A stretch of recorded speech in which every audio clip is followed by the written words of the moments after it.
Hello and welcome. Hope कि आप सभी अच्छे से होंगे। आज के इस वीडियो में हम डिस्कस करेंगे इकोलॉजिकल इंटरैक्शंस और इकोलॉजिकल रिलेशनशिप्स। इसमें हम इंट्रा स्पेसिफिक इंटरैक्शन और इंट्रा स्पेसिफिक कंपटीशन डिस्कस करेंगे और इंटर स्पेसिफिक इंटरैक्शन और इंटर स्पेसिफिक कंपटीशन और इससे रिलेटेड जो डिफरेंट टॉपिक्स हैं जैसे proto cooperation, commensalism, mutualism, parasitism, ये भी हम वन बाय वन इसमें डिस्कस करेंगे।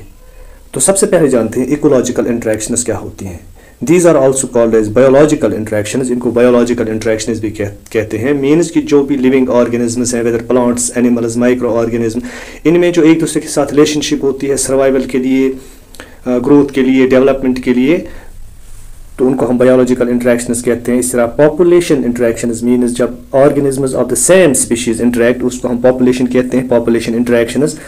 Relationships among individuals in A population, एक पॉपुलेशन में मीन्स कि जब एक ही ऑर्गेनिज्म किसी एक जगह पे रहते हों तो दे कॉन्स्टिट्यूट ए पॉपुलेशन।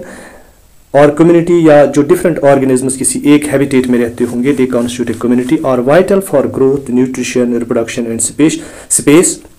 इनमें जो इंटरेक्शन होता है वो इंपॉर्टेंट होता है उनकी ग्रोथ के लिए, उनके न्यूट्रिशन के लिए, उनके रिप्रोडक्शन के लिए, उनकी सर्वाइवल के लिए और वहाँ पे स्पेस या शेल्टर हासिल करने के लिए ये रिलेशनशिप्स जो हैं ये इंपॉर्टेंट होती हैं, वाइटल होती हैं।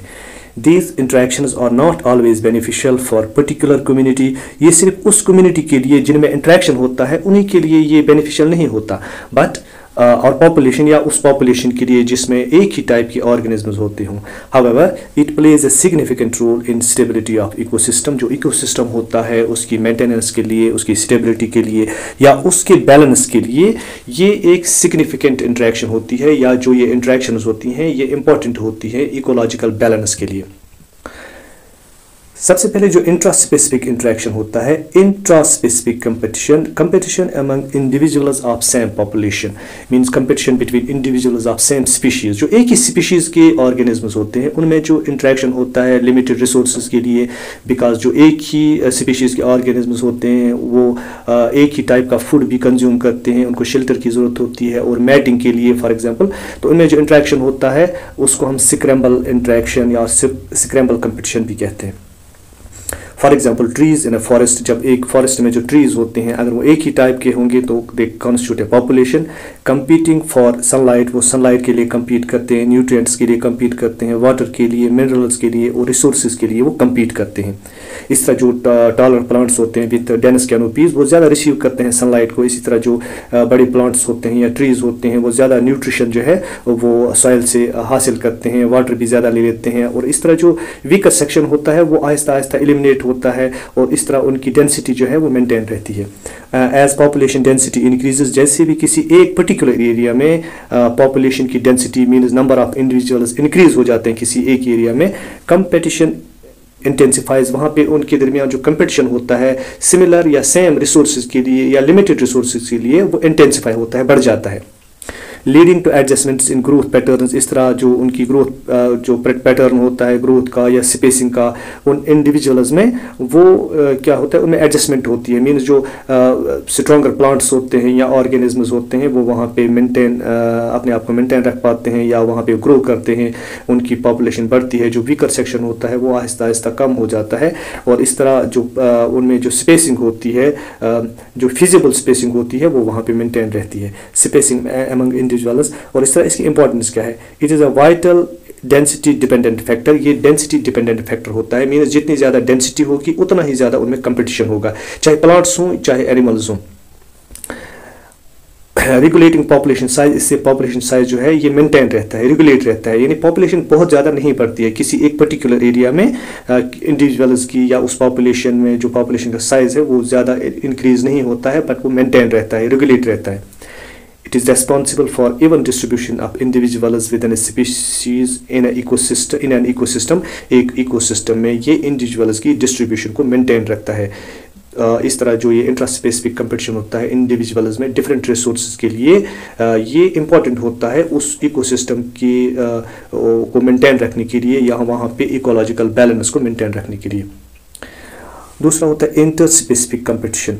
Competition occurring between populations of different species. ऐसा इंटरेक्शन या ऐसा कंपटीशन जो ऑकर होता है between populations of different species, यानी किसी एक पर्टिकुलर हैबिटेट में जब डिफरेंट स्पीशीज एक दूसरे के साथ इंटरेक्ट करती हूँ, compete करती हूँ for limited resources like food, like shelter. जब उनका रिसोर्स एक ही हो, फीडिंग हैबिट एक ही हो, या उनका फूड जो है वो एक ही टाइप का हो, तो वो एक दूसरे के साथ compete करते हैं with common and inadequate requirements in the ecosystem. जब एक इकोसिस्टम में इनएडुकेट मीन्स कम रिसोर्सेज होंगे फूड के, शेल्टर के, स्पेस के, या उसके लिए वो एक दूसरे के साथ compete करते हैं। जब डिफरेंट ऑर्गेनिज्म compete करते हो किसी पर्टिकुलर रिसोर्स के लिए, उसको हम कहते हैं inter specific competition. Species compete for common resource like food के लिए, स्पेस के लिए, शेल्टर के लिए, ये एक दूसरे के साथ compete करते हैं। For example competition between herbivores like deer and rabbits for grazing resources in a shared habitat. अगर किसी एक हैबिटेट में जैसे डियर होगा, रैबिट्स होंगे या वाइल्ड फेलो होगा जो सभी ग्रेजिंग करते हैं, मीन्स कि वो हर्बीवर्स होते हैं, तो वो उस कॉमन रिसोर्स के लिए एक दूसरे के साथ compete करते हैं टू ऑब्टेन और टू गेट और टू रिसीव फूड, या जो उनका जो फूड होता है उसके लिए वो compete करते हैं। इसी तरह जो कार्निवोर्स होते हैं जैसे लिपार्ड होता है, हाइना, वाइल्ड डॉग्स, जब ये किसी एक हैबिटेट में रहते हैं तो ये सभी जो है ये कार्निवोर्स होते हैं, मीन्स कि ये फ्लैश ईटिंग एनिमल्स होते हैं और उसके लिए ये compete करते हैं। इसकी इंपॉर्टेंस कहते हैं क्या होती है, species with similar ecological niches, means कि एक इकोसिस्टम में जिनका एक ही रोल होता है। फॉर एग्जांपल जैसे हम हर्बीवोर्स को देखेंगे, उनका एक जैसा रोल होता है उस हैबिटेट में। इसी तरह जो कार्निवोर्स होते हैं किसी एक हैबिटेट में वो फ्लैश कंज्यूम करते हैं या फ्लैश खाते हैं, तो उनका भी एक रोल होता है, सिमिलर रोल होता है। Species with similar ecological niches में एग्जिबिट कंटेस्ट कंपटीशन, उनमें कंटेस्ट होता है, उनमें कंपटीशन होता है, altering behaviours and special distribution. इस तरह जो उनका डिस्ट्रीब्यूशन होता है उस एक पर्टिकुलर हैबिटेट में फूड के लिए, शेल्टर के लिए, सर्वाइवल के लिए, वो क्या होता है वो चेंज होता है, या उसमें वो मॉडिफाई करते हैं अपने बिहेवियर को, उसको चेंज करते हैं वहाँ पर सर्वाइवल के लिए, वहाँ पर रहने के लिए, वहाँ पर एग्जिस्ट होने के लिए। इन्फ्लुएंसेस कम्युनिटी स्ट्रक्चर, इस तरह कम्युनिटी का स्ट्रक्चर यानी उस पर्टिकुलर एरिया में जो उस डिफरेंट ऑर्गेनिजम्स की जो या स्पीशीज की जो कम्युनिटी होती है उसका स्ट्रक्चर चेंज होता है। मीन्स एक जगह पे कुछ टाइप के ऑर्गेनिज्म रहते हैं, दूसरी जगह पे दूसरे टाइप के ऑर्गेनिज्म रहते हैं, और इस तरह वो अपने सर्वाइवल के लिए डिफरेंट स्ट्रेटजीज जो हैं वो अपनाते हैं। और डाइवर्सिटी मीन्स कि जो डिफरेंट ऑर्गेनिज्म्स होते हैं उनकी डाइवर्सिटी, उनकी पॉपुलेशन जो है, diversity means variety of organisms जो है किसी एक पर्टिकुलर एरिया में वो इन्फ्लुएंस होती है इसी इंटर स्पेसिफिक कंपटीशन से, जो वो फूड के लिए, स्पेस के लिए या शेल्टर के लिए एक दूसरे के साथ compete करते हैं। इसी तरह जो है पॉजिटिव इंटरेक्शंस क्या होते हैं, कुछ इंटरेक्शंस जो ऑर्गेनिज्म्स में होती हैं वो पॉजिटिव होती है, means beneficial interactions between organisms, जो ऑर्गेनिज्म्स के लिए बेनिफिशियल होती है, एक के लिए या दोनों के लिए। पहला है mutualism, symbiotic association, wire both interacting partners benefit. ऐसा इंटरेक्शन, ऐसी रिलेशनशिप जिसमें दोनों ऑर्गेनिज्म्स को बेनिफिट होता है। फॉर एग्जाम्पल लाइकिनस जो होते हैं इसमें एक पार्ट अलगल पार्ट होता है, अलगी होती है, और दूसरा फंजे होता है। वह the फंजे provide moisture and nutrient. जो फंजे होता है ये हेटेरोट्रॉप्स होते हैं, ये अपना फूड जो है खुद प्रिपेयर नहीं कर पाते, इस तरह ये मॉइस्चर प्रोवाइड करते हैं और न्यूट्रिएंट्स कुछ प्रोवाइड करते हैं। वाइल द अलगल पार्ट जो होता है, जो अलगी होता है, प्रोड्यूसेस कार्बोहाइड्रेट्स थ्रू फोटोसिंथेसिस। ये ऑटोट्रॉप्स होते हैं, ये कार्बोहाइड्रेट्स प्रोड्यूस करते हैं। इस तरह ये दोनों जो है इनकी जो रिलेशनशिप है ये ऑब्लिगेटरी है, और इसको हम इस ऑब्लिगेटरी रिलेशनशिप को हम म्यूचुअलिज्म कहते हैं या सिम्बायोसिस भी कहते हैं, जिसमें दोनों बेनिफिट होते हैं, या एक जो है ये दूसरे पे डिपेंड करता है, या दोनों जो है ये एक दूसरे पे डिपेंड करते हैं। इस तरह ये वाली रिलेशनशिप जो है ये ऑब्लिगेटरी रिलेशनशिप है, मीन्स कि अगर एक पार्ट को हम अलग करेंगे तो दूसरा सर्वाइव नहीं कर पाएगा। इसी तरह सिम्बायोटिक नाइट्रोजन फिक्सेशन दूसरी एग्जाम्पल है, जिसमें राइजोबियम बैक्टीरिया होते हैं जो रूट के नोड्यूल्स में रहते हैं, जिनको हम लेग्यूमिनस प्लांट्स कहते हैं, जैसे पी प्लांट्स होते हैं, बीन्स होते हैं, लेंटिल्स होते हैं या सोयाबीन होता है। इनके रूट के नोड्यूल्स में जो राइजोबियम बैक्टीरिया होते हैं वो नाइट्रोजन फिक्सेशन में हेल्प करते हैं। इसी तरह जो ये बैक्टीरिया होते हैं ये इन रिटर्न इस प्लांट से कार्बोहाइड्रेट्स हासिल करते हैं। इस तरह ये दोनों की जो रिलेशनशिप जो है इसको हम म्यूचुअलिज्म कहते हैं, और ये भी एक ऑब्लिगेटरी रिलेशनशिप है जो दोनों की सर्वाइवल के लिए इम्पॉर्टेंट है। और इसी तरह कोमेंसलिज्म क्या होता है, वन स्पीशीज बेनिफिट्स, एक जो है बेनिफिट करता है, द अदर इज़ अनएफेक्टेड, दूसरा स्पीशीज़ जो होता है या ऑर्गेनिज्म जो होता है वो अनएफेक्टेड रहता है। मीन्स वो इंडिपेंडेंट होता है इसका, यानी वो अलग से भी सर्वाइव कर सकता है, लेकिन एक स्पीशीज जो है वो इससे बेनिफिट करता है। तो ये भी एक नॉन ऑब्लिगेटरी रिलेशनशिप है। फॉर एग्जांपल पायलट फिश जो होती है, अकम्पनिंग शार्क्स, जो ये पायलट फिश होती है ये शार्क के साथ चलती रहती है, feeding on fallen pieces of food. जो ये शार्क होता है एक्चुअली ये कार्निवोर होता है, जब ये फीडिंग करता है तो वहाँ पे जो लेफ्ट ओवर फूड रहता है उसको ये पायलट फिश जो है ये खाती है। इस तरह इसको फीडिंग के लिए स्पेस मिलती है या इसको फूड मिलता है। इस तरह एपीफाइट्स ऐसे प्लांट्स होते हैं ग्रोइंग ऑन लार्ज प्लांट्स, जो दूसरे प्लांट्स के सहारे ग्रो करते हैं, using them only as support. ये सिर्फ एज सपोर्ट इन प्लांट्स को या इन ट्रीज को यूज़ करते हैं, विदाउट डिराइविंग फूड। इनसे ये कोई फूड हासिल नहीं करते हैं। जो एपीफाइट्स होते हैं ये फोटोसिंथेटिक प्लांट्स होते हैं, ऑटोट्रॉप्स होते हैं, अपना फूड खुद प्रिपेयर करते हैं। तो ये भी जो है यहाँ पे जो ये एपीफाइट्स होते हैं इनको सपोर्ट की ज़रूरत होती है, बट जो ट्री है उसको इसकी कोई ज़रूरत नहीं होती है। इस तरह ये एक नॉन ऑब्लिगेटरी रिलेशनशिप है या इंटरेक्शन है।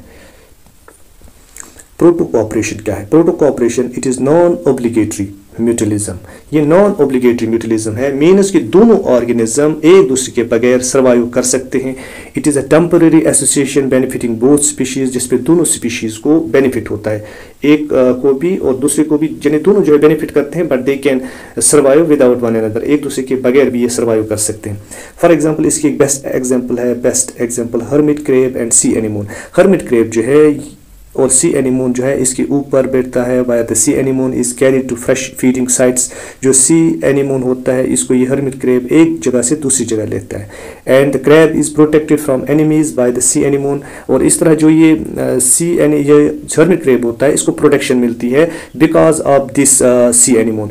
एक्चुअली जो ये सी एनीमोन होता है इसकी जो ये टेंटेकल्स लाइक होते हैं, इनमें कुछ सेल्स होती हैं जिनको नेमेटोसाइट्स कहते हैं। नेमेटोसाइट्स जो है ये स्टिंगिंग सेल्स होते हैं, मीन्स कि ये डसती है, कांटा मारती हैं, चुभती हैं या कुछ ऐसा केमिकल रिलीज करती हैं जिससे जो इस का प्रेडेटर होगा, जो इस हर्मिट क्रेब को खाने के लिए आएगा, उसको ये मतलब डेटर करता है, उसको ये दूर भगाता है bye stinging.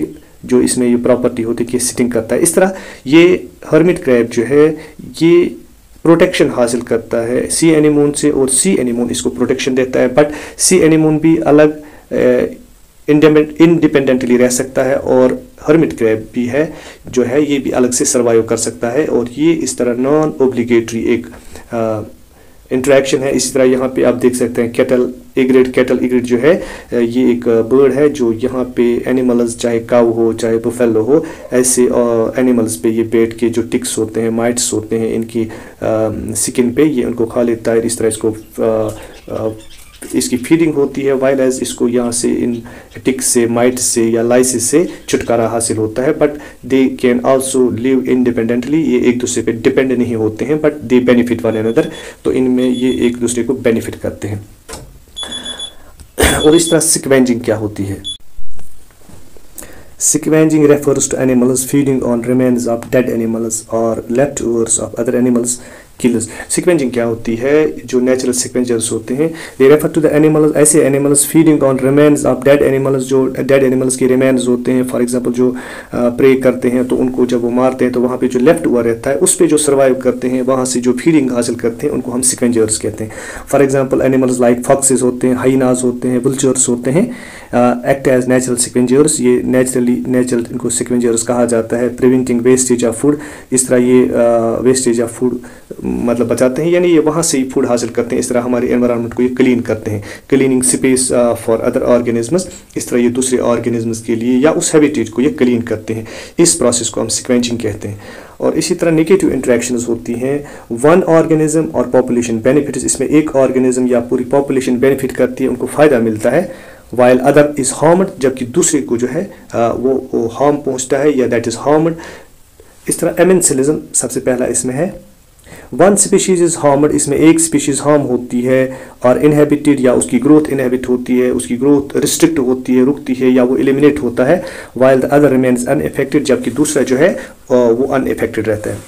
For example the fungus penicillium, जो पेंसिलियम होता है जो ह्यूमन बींग्स भी यूज़ करते हैं इंजेक्शन के थ्रू या टेबलेट के through to get rid of this bacterial infections, produces antibiotic, antibiotic produce करता है, इसको हम पेंसिलियम कहते हैं, which inhibits the growth of bacteria, जो बैक्टीरियल ग्रोथ को इनहेबिट करता है या बैक्टीरिया को किल करता है। इस तरह एक ऑर्गेनिज्म जो है, इसका जो इससे निकलने वाला जो बायोकेमिकल है या केमिकल जो है, ये दूसरे ऑर्गेनिज्म की ग्रोथ को इनहेबिट करता है या दूसरे ऑर्गेनिज्म को हार्म करता है। इसी तरह और एक एग्जांपल है ब्लैक वॉलनट ट्री रिलीज जगलून। ये ब्लैक वॉलनट ट्री जो है ये एक केमिकल रिलीज करता है जिसको जगलून कहा जाता है। जुगलैनस निग्रा इस का बॉटनिकल नेम है इस प्लांट का और इस ट्री का। That negatively effects the growth of many other plant, जो इसकी विसिनिटी में प्लांट्स होते हैं ये उनकी ग्रोथ को रिस्ट्रिक्ट करता है और इनहेबिट करता है। इस तरह ये खुद इसको बेनिफिट होता है, बट जो अदर प्लांट्स होते हैं या वीड्स होते हैं वो इसकी विसिनिटी में सर्वाइव नहीं कर पाते हैं because of this chemical which is known as juglone, जब ये प्रोड्यूस इसको करता है। तो इस टाइप ऑफ इंटरेक्शन को एमेंसिलिज्म कहते हैं, जिसमें एक बेनिफिट होता है और दूसरा जो है उसको हार्म पहुंचता है या दूसरा हार्म होता है। पैरासाइटिज्म, पैरासाइटिज्म क्या होता है? One species harms another by using it for shelter और फूड, एक स्पीशीज हार्म करता है by using it for shelter, या उसको शेल्टर के लिए यूज करता है या वहां से वो फूड हासिल करता है विदाउट किलिंग इट, उसको मारे बगैर। यानी विदाउट किलिंग, जब कोई एक ऑर्गेनिज्म दूसरे ऑर्गेनिज्म से फूड हासिल करता है या वहाँ पे शेल्टर हासिल करता है, इसको हम पैरासाइटिज्म कहते हैं। जो फूड हासिल करता है उसको पैरासाइट कहते हैं, और जहाँ से वो फूड हासिल करता है उसको होस्ट कहते हैं, या जो शेल्टर हासिल करता है उसको हम कहते हैं पैरासाइट, और जहाँ पे वो शेल्टर हासिल करता है उसको हम कहते हैं होस्ट।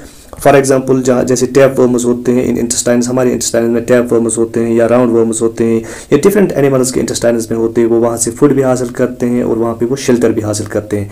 पैरासाइट्स काजिंग डिजीज, और ये पैरासाइट्स जो है ये डिजीज भी काज करते हैं ह्यूमन बींग्स में और एनिमल्स में, और इस टाइप के इंटरेक्शन को हम पैरासाइटिज्म कहते हैं। और इसी तरह प्रीडेशन क्या होती है? Predation, one organism kills and feeds on another organism, एक ऑर्गेनिज्म दूसरे ऑर्गेनिज्म को किल करके वहाँ से फूड हासिल करता है। जो किल करता है उसको प्रीडेटर कहते हैं और जिसको वो किल करता है उसको प्रे कहते हैं। For example predators like Lions जो होते हैं या टाइगर्स होते हैं या लिपार्ड्स होते हैं, हंटिंग हर्बिवोर्स, वो हर्बिवोर्स को किल करते हैं, डियर को या रैबिट को वो किल करते हैं for their food in a forest ecosystem. Forest ecosystem में ये देखने को मिलता है, वहाँ पे वो इनको किल करके फूड हासिल करते हैं। इस तरह कंपटीशन क्या होता है? Interaction wire species adversely effect each other in the quest for resources, जो अभी हमने पहले पढ़ा कि जब एक इकोसिस्टम में डिफरेंट स्पीशीज एक दूसरे के साथ इंटरेक्ट करते हैं, compete करते हैं फूड के लिए, स्पेस के लिए, रिसोर्सेज के लिए, उसको हम जनरली कंपटीशन कहते हैं। कोऑपरेटिव इंट्रास्पेसिफिक इंटरेक्शंस क्या होती हैं? कोऑपरेटिव मीन्स जब एक दूसरे के साथ वो कोलैबोरेट करते हैं, कोऑपरेट करते हैं ऑर्गेनिज्म, उसको हम कहेंगे cooperative. Intraspecific means with in the organisms of the same species in an ecosystem, organisms of the same species cooperate with one another. Organisms जो एक ही स्पीशीज से बिलोंग करते हों वो एक दूसरे के साथ कोऑपरेट करते हैं सर्वाइवल के लिए, रिप्रोडक्शन के लिए, या इकोलॉजिकल बैलेंस को मेंटेन करने के लिए, या अपनी पॉपुलेशन को मेंटेन रखने के लिए। Here members of species work towards a common end, वो एक ही गोल के लिए या एक ही मकसद के लिए एक दूसरे को सपोर्ट करते हैं, या सर्वाइवल के लिए वो एक दूसरे को सपोर्ट करते हैं। उनका जो गोल होता है वो कॉमन होता है। These different types of intraspecific interactions which we commonly observe include, इनमें क्या क्या होता है? सबसे पहले मैटिंग, मेल फीमेल इंडिविजुअल्स जो है उनकी पेयरिंग होती है, वो मैटिंग करते हैं अपनी नस्ल को आगे बढ़ाने के लिए for reproduction. Recognising behavioural changes, इनमें जो बिहेवियरल चेंजेस होते हैं मेल फीमेल में वो रिकॉग्नाइज करते हैं नेचुरली, उनमें जो चेंजेस आती हैं वो या मैटिंग कॉल्स होती हैं या कुछ ऐसे केमिकल्स वो रिलीज करते हैं या कुछ सेंट ऐसा रिलीज करते हैं मेल फीमेल, तो इस तरह उनकी मैटिंग होती है और फिर जो इस तरह ये अपनी नस्ल को आगे बढ़ाते हैं, रिप्रोडक्शन होती है और इस तरह इनकी नस्ल आगे बढ़ती है। Using communication like singing, dancing, कुछ जैसे पीकॉक होता है या कुछ बहुत सारे बर्ड्स हैं वो सिंगिंग करते हैं, डांसिंग करते हैं, इस तरह वो अपने मेल पार्टनर को अट्रैक्ट करते हैं और इस तरह रिप्रोडक्शन होती है और जो उनकी प्रोजीनी है वो आगे बढ़ती है। Leadership, group following a leader, बहुत सारे ऑर्गेनिज्म्स होते हैं या एनिमल्स होते हैं जो हर्ड्स में रहते हैं, जो झुंड में रहते हैं। अगर उस झुंड जो है उसका लीडर मेल होगा उसको पैट्रिआर्चल हर्ड कहते हैं, और अगर फीमेल होगी तो उसको मैट्रिआर्चल हर्ड्स कहते हैं। फॉर एग्जांपल जो वाइल्ड बफेलोज हैं उनमें they are led by adult male, जो उनमें एडल्ट मेल होता है, यानी जो डोमिनेंट मेल होता है, यूजुअली मेल या फीमेल उस ग्रुप को या उस झुंड को वो लीड करते हैं। ये जो है गोरिल्लाज में भी होता है, वुल्व्स में होता है। इस तरह लायंस जो है वहाँ पे भी डोमिनेंट मेल जो है वो लायन के हर्ड को या ग्रुप को लीड करता है जब उनको शिकार करना होता है, प्रे करना होता है, या जब वो एक जगह से दूसरी जगह माइग्रेट करते हैं तो वहाँ पे जो उनका लीडर होता है वो उस पूरे झुंड को लीड करता है। इस तरह टेरिटोरियल बिहेवियर क्या होता है, इसमें actually marking and defending territories for security, अपनी सिक्योरिटी के लिए या अपने फूड के रिसोर्सेज को हासिल करने के लिए कुछ ऑर्गेनिज्म्स अपनी एक टेरिटरी में जो उनका हैबिटेट होता है उसको वो मार्क करते हैं। एग्जांपल जो स्ट्रे डॉग्स होते हैं, मार्किंग टेरिटरीज बाय यूरिनेशन, जो स्ट्रे डॉग्स होते हैं हमारे मोहल्लों में, गलियों में, वो अपने इलाके को यूरिनेशन से, यानी अपने उस मोहल्ले के इर्द गिर्द जहाँ जहाँ से वो यूरिन करते हैं वो उसको टेरिटरी मतलब डिफाइन करते हैं अपनी, और इस तरह वहाँ पे अगर कोई दूसरे मोहल्ले का इलाके का डॉग वहाँ पे घुसता है तो वो उस पर हमला करते हैं, उसको वहाँ आने से रोक लेते हैं। इस तरह पेरेंटल केयर क्या होता है, ये ह्यूमन बींग्स में भी होता है। Nurturing and protecting offsprings after birth और हैचिंग, या जिस तरह लिविंग ऑर्गेनिज्म, बहुत सारे लिविंग ऑर्गेनिज्म्स या जो बर्ड्स होते हैं जब वो अंडे देते हैं तो उसके बाद वो अपने उन बच्चों को प्रोटेक्ट करते हैं, उनकी नर्चरिंग करते हैं, उनकी फीडिंग करते हैं। ह्यूमन बींग्स जो है इसकी बेस्ट एग्जाम्पल है। इस तरह जितने भी ज़्यादातर जो एनिमल्स होते हैं या बर्ड्स होते हैं वो अपने ऑफस्प्रिंग्स को प्रोटेक्ट करते हैं या उनकी नर्चरिंग करते हैं, मीन्स कि उनकी फीडिंग वगैरह करते हैं, उनका केयर करते हैं। इसी तरह सोसाइटी फॉर्मेशन क्या होती है, large population is living together with division of labour. Example बीज में होता है, उनमें क्वीन्स होती हैं, ड्रोन्स होते हैं, वर्कर्स होते हैं जिनका अलग अलग काम होता है, और इस तरह ये एक सोशल बिहेवियर शो करते हैं। इसी तरह जो टर्माइट्स होते हैं, टर्माइट्स में भी जो वो भी कॉलोनीज़ में रहते हैं, वो भी एक दूसरी वो भी जो है वहाँ पर भी डिवीजन ऑफ लेबर होता है। इस तरह एंट्स जो होते हैं, एंट्स में भी वर्कर्स होते हैं और सोल्जर्स होते हैं, क्वीन होती है, और वहाँ पे भी डिवीजन ऑफ लेबर होता है। मीन्स कि हर एक ग्रुप जो है वो अलग अलग काम करता है। इस तरह वो एक सोसाइटी बनाते हैं या उसको हम सोसाइटी फॉर्मेशन कहते हैं। तो ये ज़्यादातर जो है बीज में होता है, एंट्स में होता है, और बहुत सारे टर्माइट्स में होता है, बहुत सारे ऑर्गेनिजम्स में सोसाइटी फॉर्मेशन होती है, मीन्स डिवीजन ऑफ लेबर होता है, और जो इनकी पॉपुलेशन होती है वो डिवाइड होती है डिफरेंट ग्रुप्स में।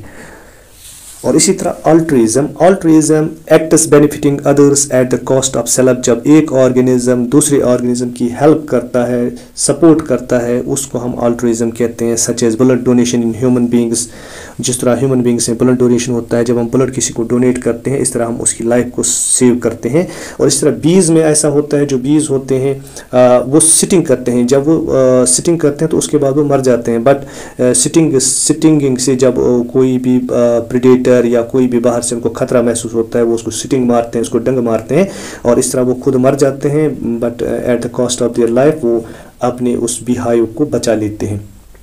और इसी तरह अल्ट्रुइज्म की और एक बेस्ट एग्जांपल है जो वेम्पायर बैट्स होते हैं। ये बैट्स की एक स्पीशीज़ है जो कॉलोनीज़ में रहती हैं, वो ब्लड पे फीड करते हैं, यानी वो कार्निवोरस होते हैं। और जब जो वीकर सेक्शन होता है उन वेम्पायर बैट्स का, जब वो या कोई भी बैट जब उसकी फीडिंग नहीं होती है या जब वो अपने लिए ग़िज़ा हासिल नहीं कर पाता है, तो जो कुछ बैट्स होते हैं जिनकी फीडिंग होती है या जो फूड हासिल करते हैं, उसके बाद वो रिगर्जिटेट यानी उगलना, वो अपना ब्लड जो है उगल के दूसरे बैट्स को देते हैं जिनको ग़िज़ा नहीं मिलती है। इस तरह वो ऐसे जो स्टार्विंग बैट्स होते हैं उनकी वो हेल्प करते हैं। और इस वाले अल्ट्रुइज्म को रेसिप्रोकल अल्ट्रुइज्म कहते हैं, यानी इनमें एक्सपेक्टेशन ये होती है कि जब और कोई वहाँ पे फीडिंग के लिए या उसको फूड की कमी होगी या उसे फूड वहाँ पे वो हासिल नहीं कर पाएगा, इस तरह जो दूसरी कोई बैट होगी वो फिर उसको फीड करेगी। और इस वाले अल्ट्रुइज्म को रेसिप्रोकल अल्ट्रुइज्म कहा जाता है। मीन्स कि एक ऑर्गेनिज्म दूसरे ऑर्गेनिज्म को सपोर्ट करता है at the cost of his life, और या उसको तो कुछ हार्म भी हो सकता है लेकिन वो दूसरे अपने ही जो स्पीशीज़ के ऑर्गेनिज्म्स होते हैं वो उनको सपोर्ट करता है। तो इसी तरह और एक भी एग्जांपल है, जैसे डॉल्फिन्स में होते हैं। डॉल्फिन्स जो हैं वो अगर उनका कोई डॉल्फिन कहीं पे इंजर्ड हो या और कुछ, वो उसको सपोर्ट करते हैं, उसकी हेल्प करते हैं और उसको आगे ले जाते हैं या उसको किनारे तक पहुंचाते हैं। तो इसी तरह communication sending end receiving signals for reproduction, जो जैसे हंगर के लिए या थ्रेट्स के लिए जो कॉल्स होती हैं या वार्निंग कॉल्स होती हैं, sending end receiving signals for reproduction के लिए मेटिंग कॉल्स होती हैं। बहुत सारे ऑर्गेनिज्म जो हैं वो मेटिंग कॉल्स देते हैं अपने पार्टनर के लिए और फिर मेटिंग होती है। इस तरह हंगर के दौरान वो इसी तरह की कुछ कम्युनिकेशन करते हैं। बहुत सारी ऑर्गेनिज्म या थ्रेट कभी जब उनको फील होता है तो वहाँ पे भी enhancing coordination with in A species, इस तरह एक स्पीशीज में कोऑर्डिनेशन रहता है।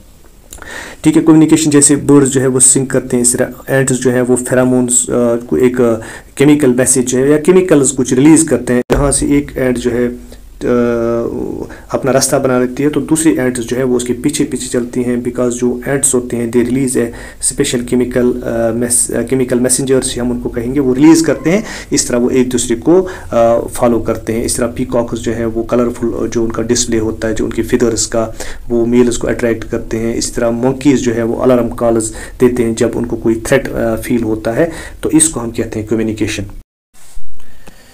इसी तरह और एक नेगेटिव इंटरेक्शन जिसको कैनिबलिज्म कहते हैं। कैनिबलिज्म जो है some animals eat their own, कुछ एनिमल्स ऐसे होते हैं जो अपनी ही नस्ल के ऑर्गेनिजम्स को कंज्यूम करते हैं, इसको कैनिबलिज्म कहते हैं। So the act of consuming the individuals of same species is known as cannibalism. For example जो लायंस होते हैं वो अपने कब्स को कभी किल करते हैं और उनको कंज्यूम करते हैं। इसी तरह स्पाइडर्स में एक बेस्ट एग्जांपल है ब्लैक विडो स्पाइडर्स, वो कंज्यूम करते हैं। जो फीमेल होती है वो मेल्स को किल करते हैं, उनको खाती है। इस तरह उसको एडिशनल न्यूट्रिशन मिलता है और फिर उसकी ज़्यादा एग प्रोडक्शन होती है। इसी तरह पोलर बियर्स जो है स्टारवेशन में जब उनको फूड नहीं मिलता है तो उस सूरत में वो दूसरे पोलर बियर्स को किल करते हैं, उनको कंज्यूम करते हैं एज फूड, और इस एक्ट को कैनिबलिज्म कहते हैं। होप कि आपको ये वीडियो अच्छे से समझ आ गया होगा और ये टॉपिक्स आपको अच्छी तरह क्लियर हुए होंगे। वीडियो को लाइक करें, शेयर करें और चैनल को सब्सक्राइब करें। Thank you and stay blessed.